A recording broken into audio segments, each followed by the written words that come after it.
Okay, today we're going to make a program to convert from one number-based system to another. You can see I've set up my project and I've imported my scanner, so let's just get started. We're going to start with reading in the original number and the original base system, and then we're going to validate those, and then we're going to get the new base system that we want to convert that original number to. And then we're going to print out that new the number in the new base system. So we're going to initialize our scanner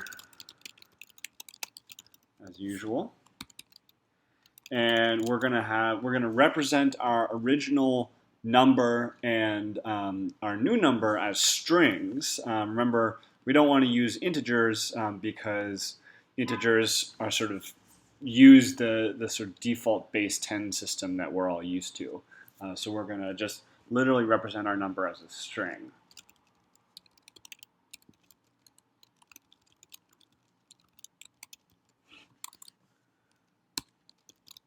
But our base, it can be integers.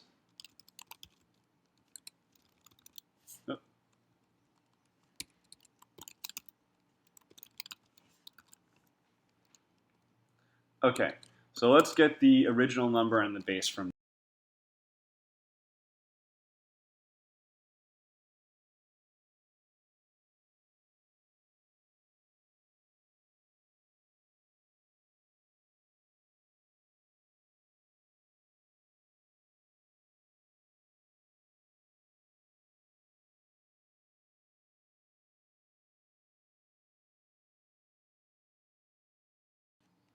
Okay, so now we're going to just validate that our original number sort of works within our original base. For example, if we had a base 2, basically the binary base system, but we had a number with a 3 in it, that wouldn't work because 3 should never occur in the base system. Only digits less than the base minus 1 are valid. So for example, in our base 10 system, we have digits 0 through 9. In the base 2, you have digits 0 and 1. So we want to, doing this kind of input checking is in general a good idea. You can't always do it, or sometimes it's a pain to do it completely, but you should at least have it in mind when you're making more complicated programs. So we're going to just write these in here for now, and we'll go implement them in a little bit.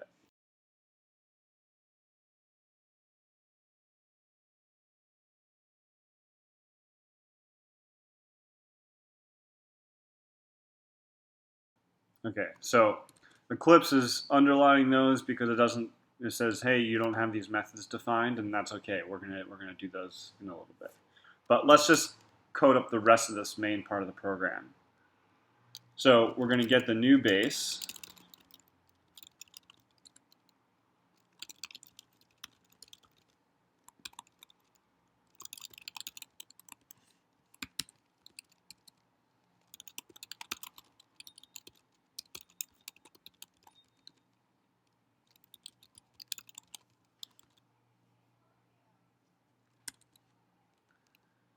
And then we're going to do the conversion.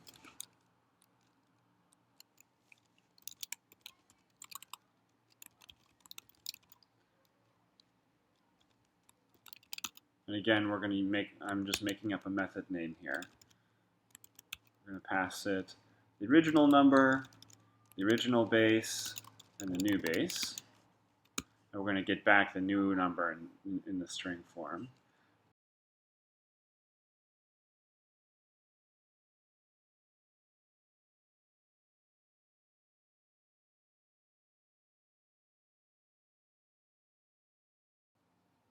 Okay, so this is basically what our program is. It's fairly simple on the high level. These two methods here are in general, pretty manageable. This is the guy that's going to be by far the hardest method. So let's first implement these, get those out of the way, and then we'll focus on the meat of the code. Okay, So I'm just going to code these up pretty quickly. So first, we're going to make the method that validates the base. And basically, this just means that the base is greater than or equal to 2 and less than or equal to 36. And we just use 36 because it's kind of hard. We can represent 36 individual digits with the digits 0 through 9 and the letters A through Z. But much beyond that, it gets sort of less intuitive and more of a pain. So we're just going to, for the sake of our program, going to limit it to just 2 to 36.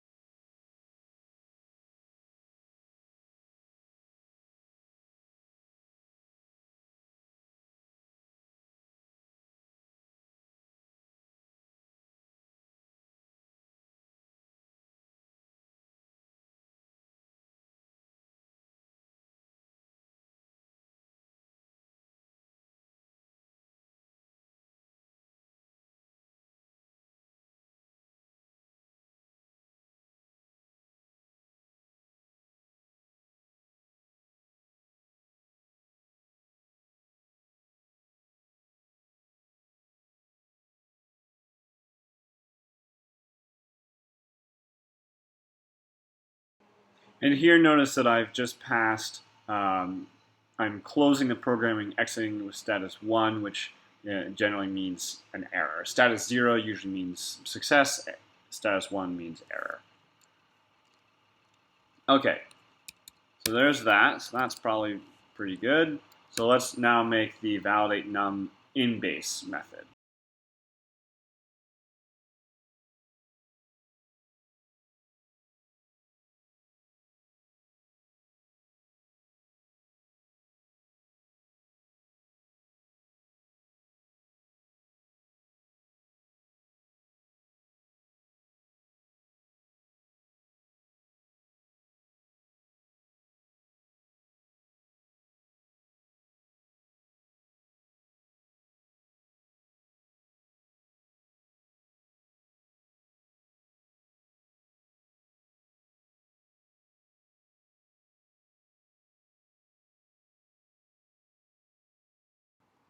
So in order to do this validation, basically what we're checking is that every digit of our number, every sort of character of our number, is less than the base and greater than 0. Well, it's going to be greater than 0, but it's basically is between 0 and base minus 1.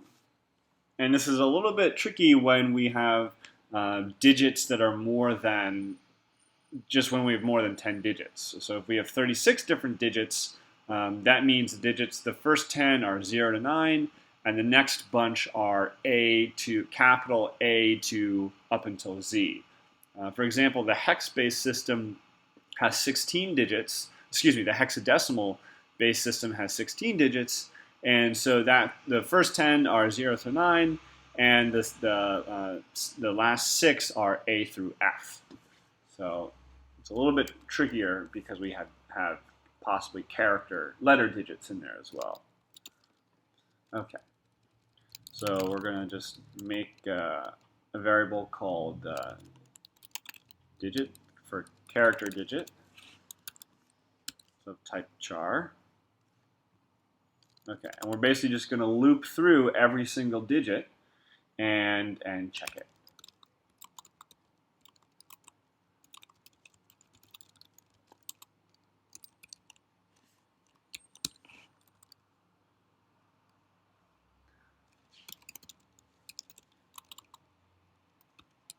And we're going to convert all digits to uppercase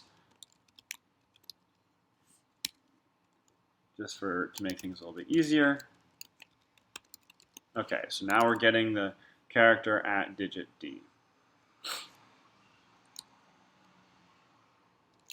So we first check and see if it's a digit, then it should be between 0 and base minus 1.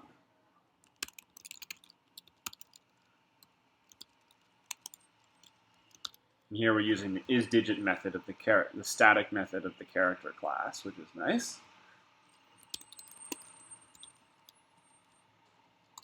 So if we have a digit, and if that digit minus 0, and this is a little trick, so notice that I'm subtracting not 0, but I'm subtracting the character 0. So this is basically going to give me, I'm taking advantage of the fact that the character 1 is represented as an integer, and its value is 1 more than the character 0. So I want to make sure that this is greater than or equal to the base. So, excuse me.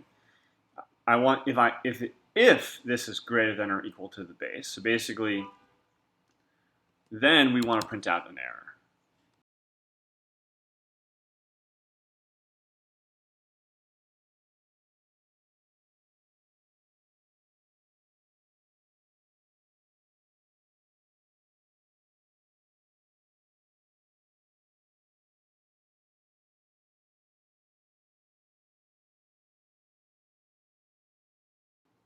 Okay, so there's that case. Now let's check and see if we have a letter digit.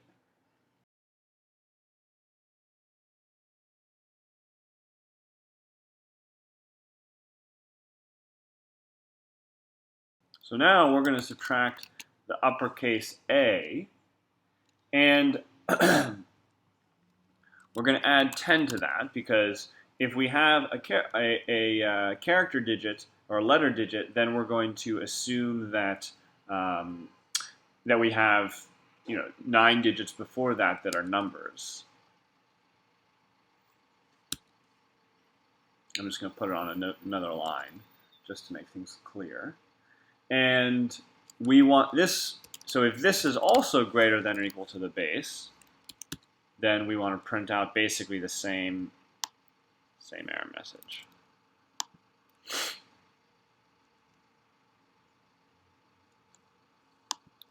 Okay.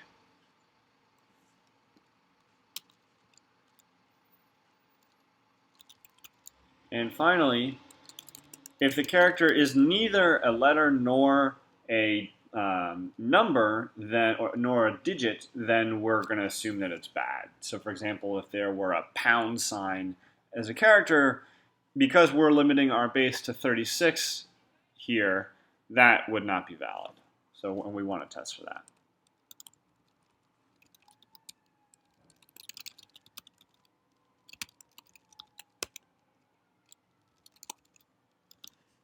So I want to say, if it is not a digit, and if it is not a letter,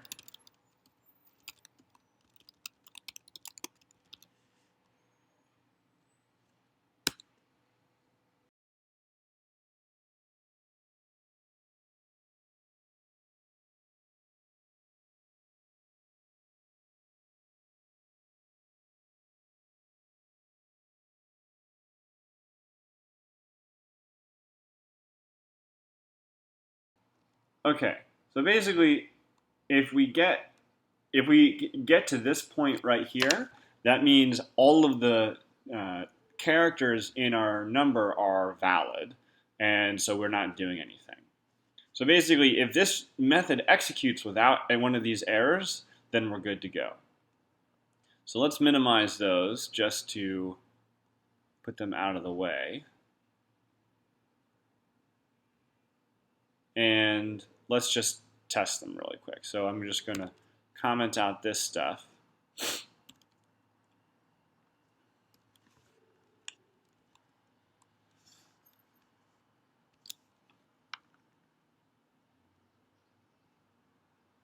So if we have an original number, let's say 45, and the base is, let's say, base 2, this should be bad. This should not work because both of these digits are greater than 2 minus 1. Right. So that's the problem. And we see here that got a little minor formatting issue. Fix that. Okay, let's just try a couple more. So if we have an original number 2, 3, 4, 5, and the original base is 6, this should be okay. Yep, didn't do anything.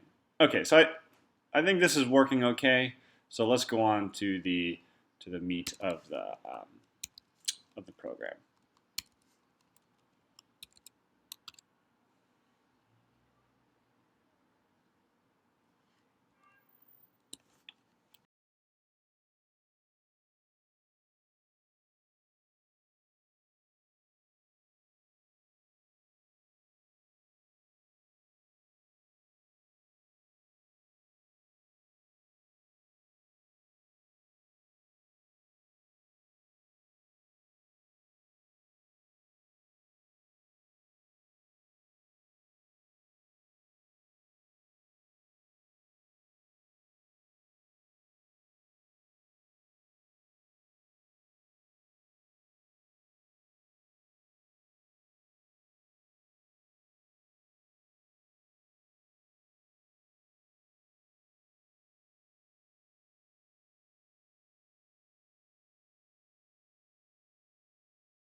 And actually, we're not going to return. We're not going to have a void, no return or a void return. We're going to return string.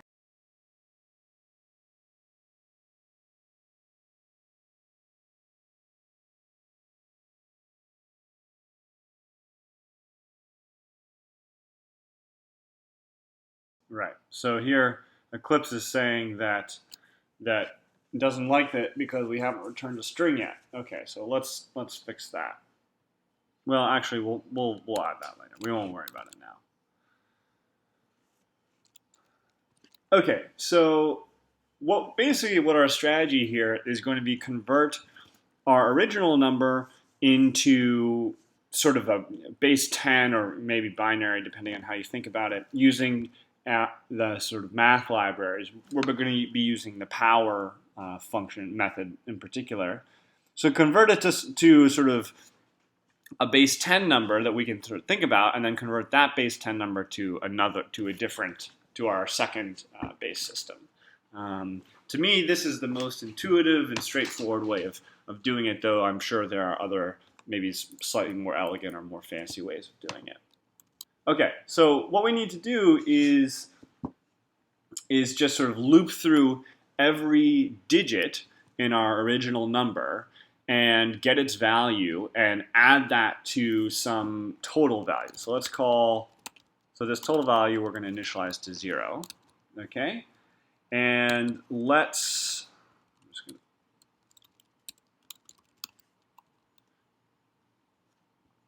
and now let's loop through each digit of the original.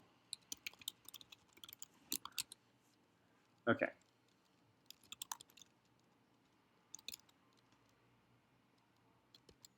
And I'm going to use the character P for power. And let's get the length of our original string.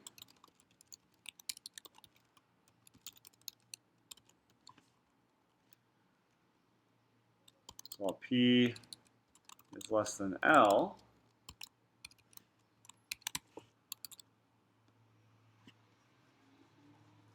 okay. So let's just get the digit or value for this particular power.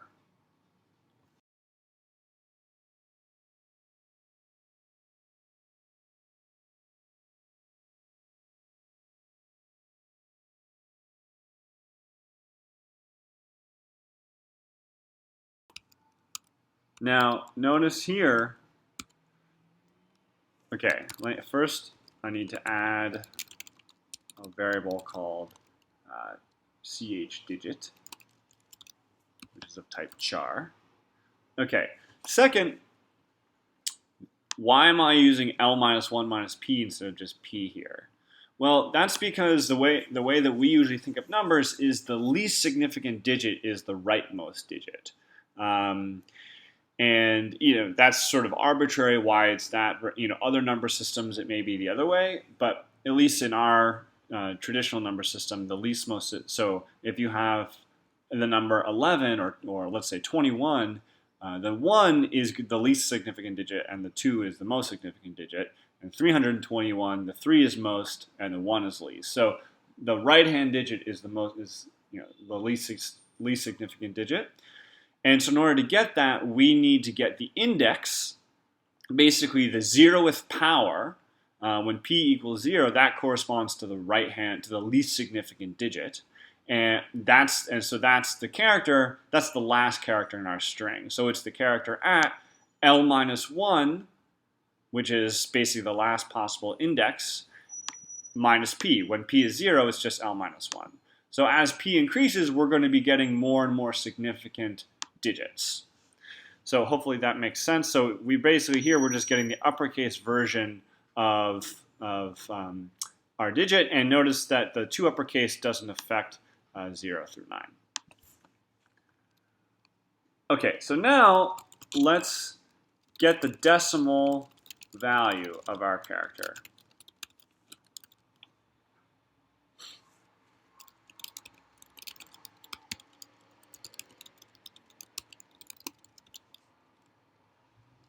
So if it's a letter, then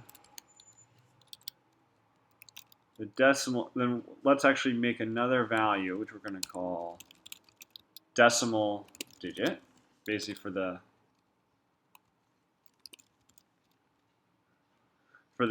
decimal value of our digit. So if it's a character, then our digit is, or the value is ch digit minus a, right? So this means that so this value here, let's say ch digit is c. So then we would have the c character minus the a character, which happens to be 2.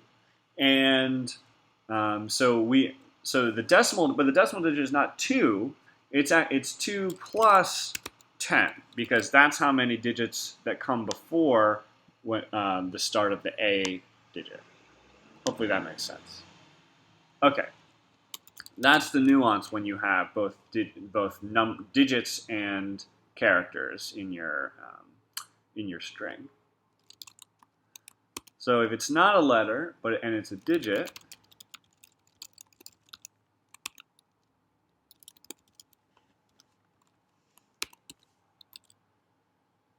then it's actually fairly straightforward.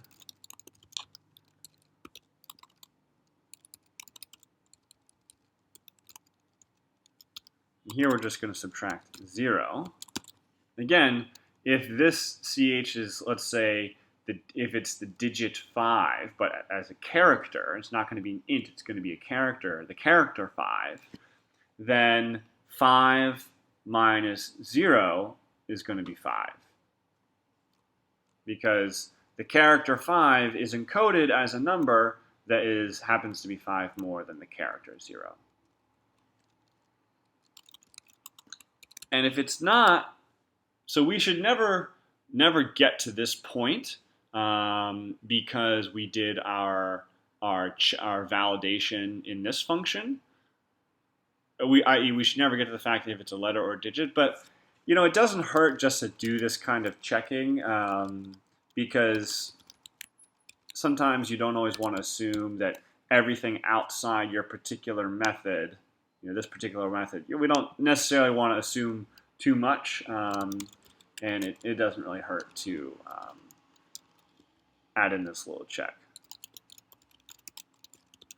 Again, when you code, you are going to get bugs in your code and things that are stupid mistakes, but you just didn't think about because there are lots of potential stupid mistakes. So the more little checks and things like that, sanity checks you can have in your code like this, the more robust, or the less it's likely to fail in the long term.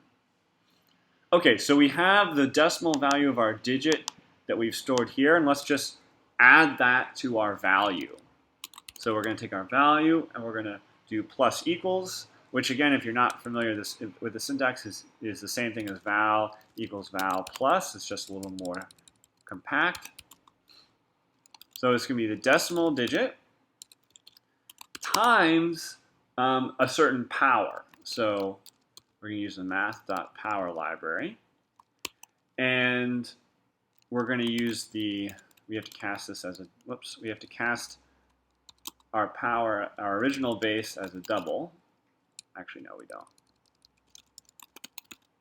And we have the power here. So, what doesn't it like here? Oh, so it doesn't like that. So we're getting the local variable dest digit may not have been initialized, and it's the way that it's saying is, look, we don't know that, basically Java isn't being as smart as we would like, or maybe we're expecting it to be too smart, because in theory, you could not set dest digit here, and then it wouldn't be set. So we're just going to solve this by initializing it to 0, and then that makes that go away, because now the Java knows that worst case scenario it has a value 0, because if we get to this point, Java isn't smart enough to realize that basically the program is going to end here, and so we're not even going to get to evaluating this line. But just to make that little error go away, we're just going to initialize it to 0. Although if we get to this point, that means that we have either set it here or set it there.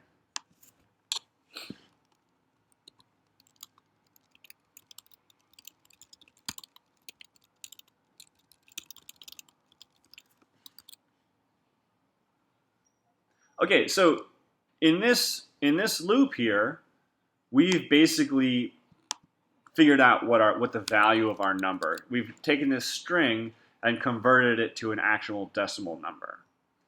So that's sort of one part of the conversion. Now we need to convert this decimal number, into a new string for our given base. So here, we're going to determine the number of digits in our new base. All right, and the way that we're going to do this is basically just by increasing the number of digits and seeing whether or not our value has to be, this value here has to be less than our new base to the d power. You'll see what I mean in a second. And I'm not putting this deinitialization in the for loop as we usually do, because we're going to use it outside of the for loop. So we want its scope to be outside of the for loop. So we're going to raise the new base to the d power, and we want that to be less. So basically what this is saying is, let me just finish writing this. So this may look a little bit weird to you. So what we're going to do is we initialize d, and we check, is the new base to d less than or equal to the value? If it is, then keep looping, then basically continue, then increment d and check again. So what this is going to do, by the time we get to this point after the loop, and we're not doing anything in the loop, all we are is just incrementing d until this is no longer true, until this becomes false, and therefore the loop exits. So once we get to this point, we know that the value is less than the new base to the dth power. Okay, so now we're going to use a char array to hold the digits, hold the new digits. And the reason we needed this d is we needed to know how big to make our char array. That's basically why we used it.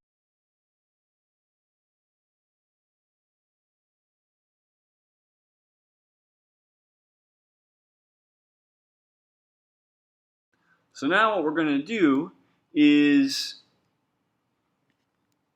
loop through all of the powers up until d minus 1.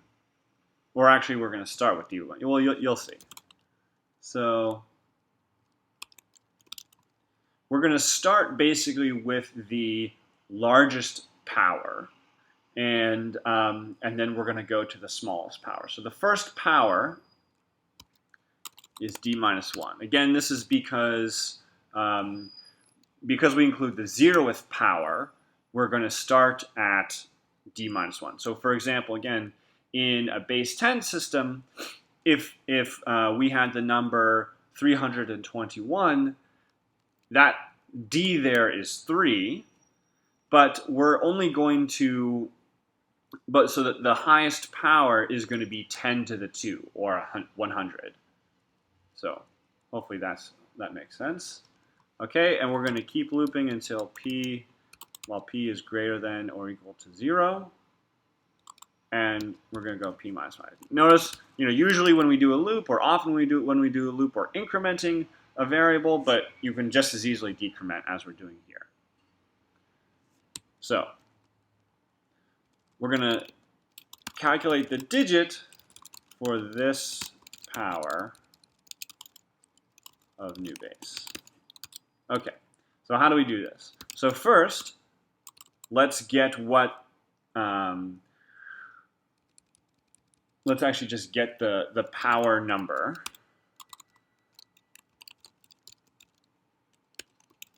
So we're just going to raise the new base to the particular power. So again, if we were working in base 10 and p equaled 2, this power would be 100.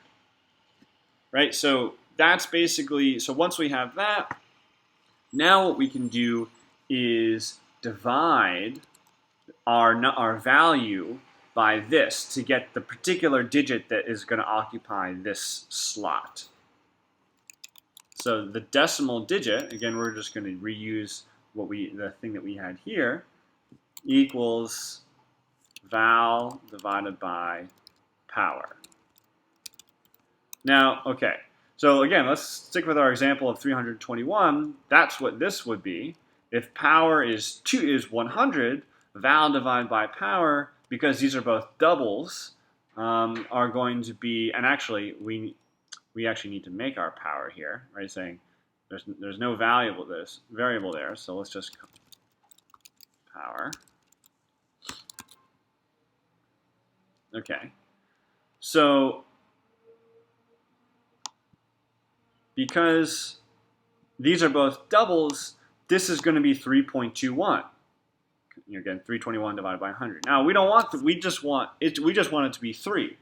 So basically, what we want to do is truncate this value to the next lowest integer.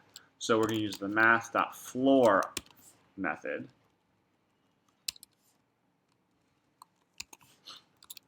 That does that. Now, if one of these, for example, power, could actually be an integer. See, we could change this to int. We'd have to cast this math.pow function returns a double, so we'd have to cast it as an int. But these are actually integers. We're not going to get, unless we have a p, since here we're just dealing with integer powers, our power is going to be, this is going to be an integer, but this is just easier. So basically, if this were an integer, then when we do this division, that it would do this truncation naturally. Actually, no, it wouldn't. It would cast this to a double. But so we're going to use the math.floor to turn 3.21 into 3. Okay, and now we need to subtract that number, our decimal digit, from our value.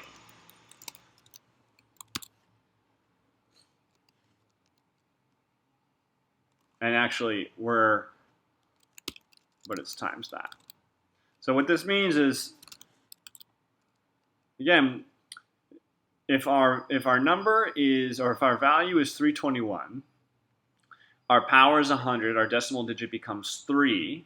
Therefore, we want to subtract 3 times 100, so subtract 300 to yield 21. So basically, we're sort of removing the amount of that first power, the last power really contributes to the number, and so going to subtract that off so that later digits actually don't, so that later digits work on the rest of the number.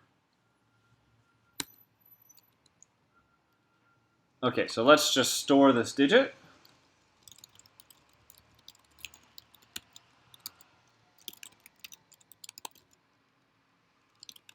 And if it's less than or equal to 9, then we're just going to say new num, right? And the index is d minus 1 minus p for power equals, we're going to cast it as a char, and we're going to cast 0 plus int deck digit. Okay, so let me just make sure I explain what we're doing here. So we have this digit here that's going to be some. So if it's less than or equal to 9, then we cast it as an integer, add that to 0. So this is going to be some other character 0 through 9, and actually, so this becomes. It's unclear whether, I think this actually will become an integer, because I think this will be converted to an integer, but we actually want to cast that back to a char to store in there. So we also need to handle the case where deck digit is greater than 9. So when that's the case, but we just do something pretty similar. So we're going to copy and paste that. But now instead of 0, we're going to look at, we're going to add a to it. But now we can't, we actually need to subtract off those first 10 digits that were numbers. So we're going to go like that. All right? So basically at each iteration of this loop, we're subtracting off a chunk of our value corresponding to that to the value contributed by this particular digit, or the digit that comes from this power of our base, and then we are so we're getting that digit here, and then that's in sort of mathy terms, and then we need to convert that digit to either a number or a letter, depending on whether it's greater than or less than 9. All right, so we're going to do this. So when p equals, so let's say when p equals -1, that's when this would be, or let's actually when p equals 0, which is the last time that this loop is going to iterate, then d minus 1 minus p is just ends up being the least most significant digit. So what we're doing is we're storing the digits of our new number from the most significant to the least significant in each iteration of this loop. Okay, so after the loop has executed, we have our new number character array, but we want our return type of our function is a string. So we're just going to do something pretty easy here. We're just going to return a new string. We're going to pass it a character array like that. All right, and I can do this just because the string constructor, it'll take a character array. So that's going to create a new string, and so here's our code. So let's do some testing. This is the kind of thing where there are lots of potential bugs. Okay, so let's just be easy here. And let's test the number, let's test number 21. We're going to say the original base is base 10. And the new base is, let's say, base 2. Okay, you can see I need to fix my print line here. Okay. So, all right, so let's look at this and make sure that this makes sense. So this in base 2, this is 2 to the 4th, which is 16. So 16 plus 2 to the 2nd, which is 4. So 16 plus 4 plus 2 to the 0, which is 1. So 16 plus 4 plus 1 is 21. Okay, that seems to work. Now let's try going the other way. So we're gonna give like that. So that's 21 in base 2, and we want it back in base 10. Okay, that seems to work. Let's play with it around with a couple of other bases just for fun. How about base 6? So if we give 3, 4, 2, 4, that's gonna be how about just 3, 4, 2 in base 6? Okay, and we want it in base 2. All right, so let's just do this in our heads here. So 3 times 6 to the 2, because this is, the 2 power, 1 power, 0 power. So 36, which is 2 squared, times 3 is 90 plus 18 should be 108, plus 4 times 6 is, so that's 108 plus 24, which is 132, plus 2 is 134. Okay, so this value, even though it looks like 342, the decimal value is actually 134, because when we're in base 6. All right, now we want this new number in base 2, so that should be, so let's just do it and see if it makes sense. Okay, so we're going to start, so again, 134 is what we think that this number actually represents in sort of decimal. So this is 0, 1, 2, 3, 4, 5, 6, 7. So 2 to the 7th is 128.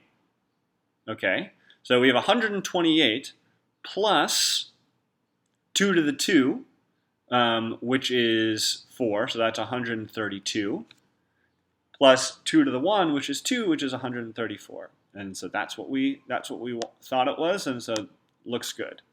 Okay, let's try some with bases larger than 10. So if our original number is, let's say 134, just for fun, and our original base is base 10, and we want our new base to be, let's say, base 16.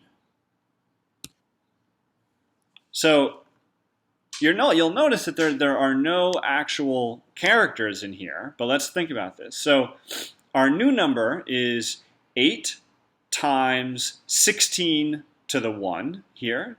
So 8 times 16 is A plus, is 128.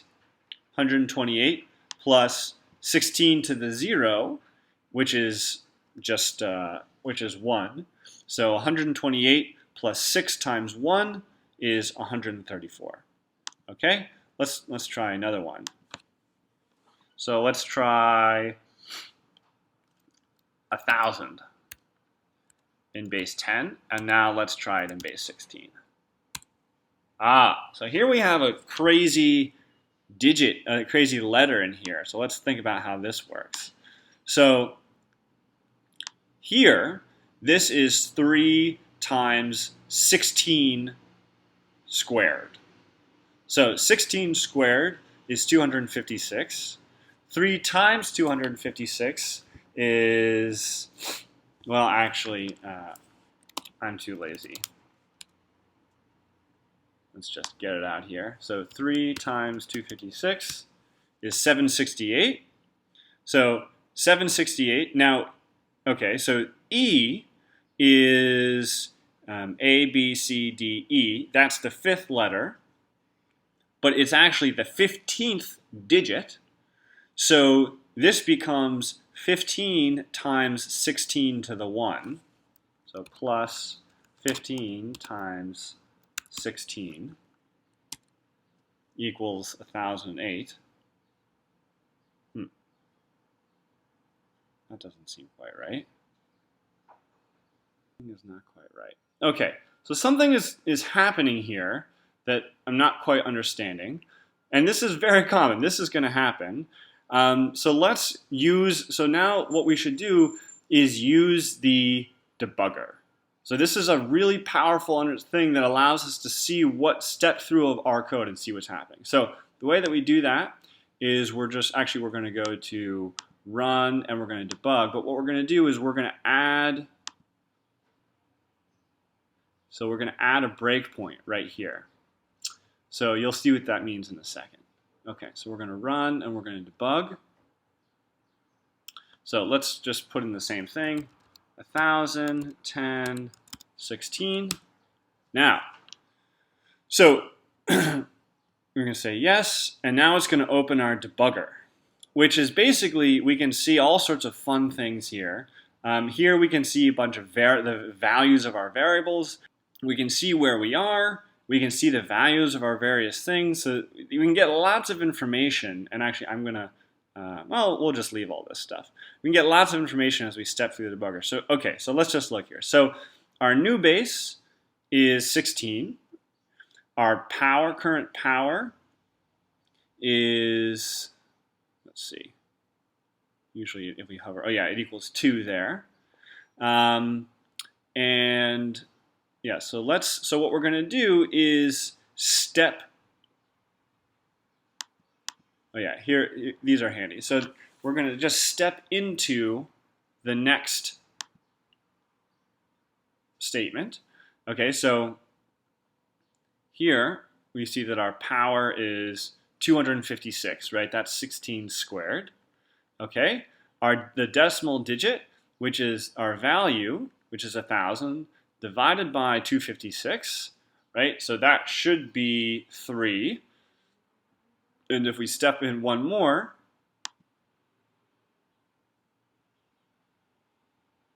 okay. So this is a good. We've stepped into the math library. So let's just. Okay, so we've sort of gotten ourselves lost in here. Come on, let's get out of here.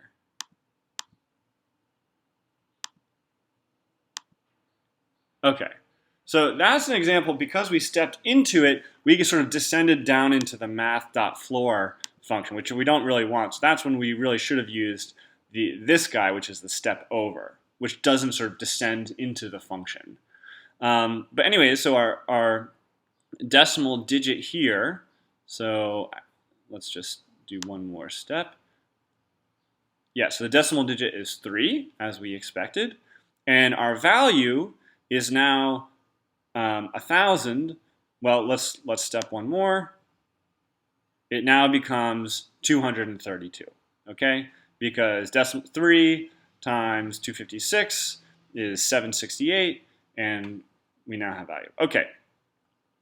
So our decimal digit is 3, so we're going to store that and go to the next power. Okay. So the next power is 16, right? And I'm going to step over, and we get that our decimal digit is 14. So now why does this make sense? Okay, so the remaining value is 232, and our power is 16. So 232, let's actually just bring up the calculator. So 232 divided by 16 is 14.5. Okay, so this is 14. This value here is 14.5, which becomes 14. So 14 times 16 becomes, so value is now, hold on. 14 times 16 is 224. So 232 minus 224 becomes 8, which is what it is here. Okay, and our dec digit is 14, and we're going to step here. So, right, it's larger than 9, So 14 minus 10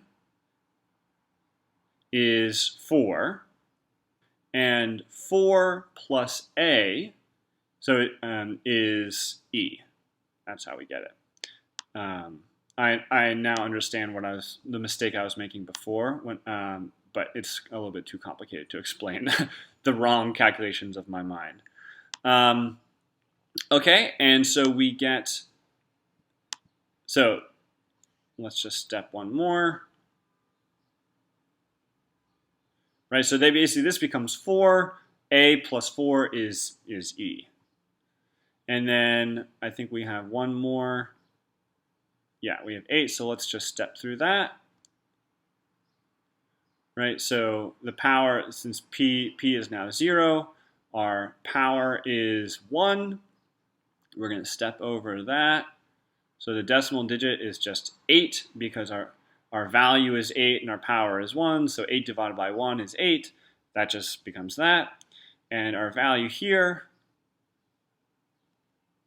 should be 0. Yes, there it is. Okay, and because this is a character, a number, we're good to go. And now it's saying, okay, P is 0, and actually it looks like, so then P was just -1, so now we're done. And our new number is, as we can see here, it's 3E8, that's our array, and it gets converted to our string. And actually, let's, we don't really want to be in the middle of this. So I'm going to, I don't really know what just happened, but let's go back to our Java. So I think something just happened, not quite sure what. But let's just try it again. And here I'm just gonna remove the breakpoint. So we're 1,000, 10, 16, and there we go. So now let's just go the other way really quick. 3E8, 16, and we want it in base 10. Should be 1,000. There we go. So okay, it looks like but you see how it's important to test things out. And what I thought was, an error. What I was confused about, it was just confusion in my own internal thinking about my own internal prediction of what it should be. That's what was confused. And this is going to happen when you're coding. It's hopefully not that often, but it definitely will. And being able to use that debugger is just so useful. I can't tell you how many times it's really helped me figure out what's going on. So setting breakpoints and stepping through your code, it's just a really invaluable resource for when you're not quite sure what your code is doing. So I think that'll do it for us for today. I hope this was a sort of more challenging project, but I hope that you learned how to think about a complex problem and also shed some light on the different power systems, different number systems, which are, I think, actually pretty cool.